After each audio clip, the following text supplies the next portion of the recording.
Operation ಕಮಲ ಉದ್ಭವ ಆಗಿದೆ ಎಲ್ಲಿ ಇಡೀ ರಾಷ್ಟ್ರದಲ್ಲಿ ಇಲ್ಲೇ ತಾನೆ.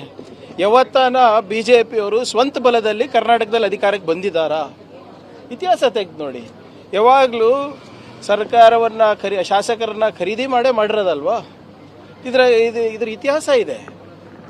ಇದೇ ಇತಿಹಾಸವನ್ನು ಎಲ್ಲ ಕಡೆ ನಿಮ್ಮ ಮಹಾರಾಷ್ಟ್ರದಲ್ಲಿ ತಗೊಂಡೋದ್ರು, ಅಸ್ಸಾಂನಲ್ಲಿ ತಗೊಂಡೋದ್ರು, ಮಧ್ಯಪ್ರದೇಶದಲ್ಲಿ ತಗೊಂಡೋದ್ರು, ಗುಜರಾತ್ನಲ್ಲಿ ತಗೊಂಡೋದ್ರು. Karnataka model of development for BJP ಅಂದರೆ ಆಪರೇಷನ್ ಕಮಲ.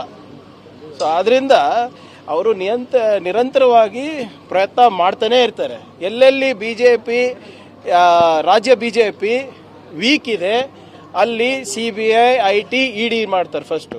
ಅದು ವರ್ಕೌಟ್ ಆಗಿಲ್ಲ ಅಂದರೆ ಗವರ್ನರ್ ಕಚೇರಿ ಮಾಡ್ತಾರೆ. ಅದೆಲ್ಲನೂ ಕೂಡ ನೋಡಿದ್ದೀವಲ್ಲ, ಕೇರಳ, ತಮಿಳುನಾಡು, ಜಾರ್ಖಂಡ್, ಡೆಲ್ಲಿ, ಈಗ ಕರ್ನಾಟಕ.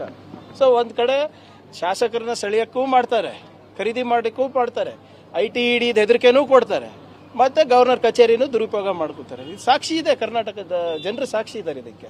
ಸೊ ಆದ್ದರಿಂದ ಅವರು 50 ಕೋಟಿ, 100 ಕೋಟಿ, 200 ಕೋಟಿ ಆಫರ್ ಮಾಡಿದ್ರು ಏನೂ ಆಶ್ಚರ್ಯ ಇಲ್ಲ. ಎಲೆಕ್ಟ್ರಲ್ ಬಾಂಡ್ಸ್ ಏನಕ್ಕೆ ಮಾಡಿರೋದು? ಅದಕ್ಕೆ ತಾನೇ ಮಾಡಿರೋದು. ಅದು ಸುಪ್ರೀಂ ಕೋರ್ಟ್ ಅವ್ರು ಚೀಮಾರಿ ಹಾಕಿದ ಮರ್ತೋಗ್ಬಿಟ್ಟಿದಾರಾ? ಇಷ್ಟೆಲ್ಲ ದುಡ್ಡು ಬರ್ತಾ ಇರೋದು ಹೇಗೆ ಸರ್ ಇವರಿಗೆ? ಅದಾನಿ ಅವರು ಕೂತ್ಕೊಂಡು ಮಹಾರಾಷ್ಟ್ರ ಸರ್ಕಾರನ ಬೀಳಿಸ್ತಾರೆ ಅಂದರೆ ಯಾವ ಮಟ್ಟಕ್ಕೆ BJP ಹೋಗುತ್ತೆ ಅಂದ್ಬಿಟ್ಟು ಆಗಲೇ ಅದಕ್ಕೆ ದಾಖಲೆಗಳಿದೆ. ಸೊ ಅದರಿಂದ ಅವರು ಆಫರ್ ಮಾಡೋದ್ರಲ್ಲಿ ಯಾವುದೇ ಆಶ್ಚರ್ಯ ಇಲ್ಲ. ಅಂದರೆ ನಮ್ಮವ್ರು ಯಾರೂ ಹೋಗ್ತಾರೆ.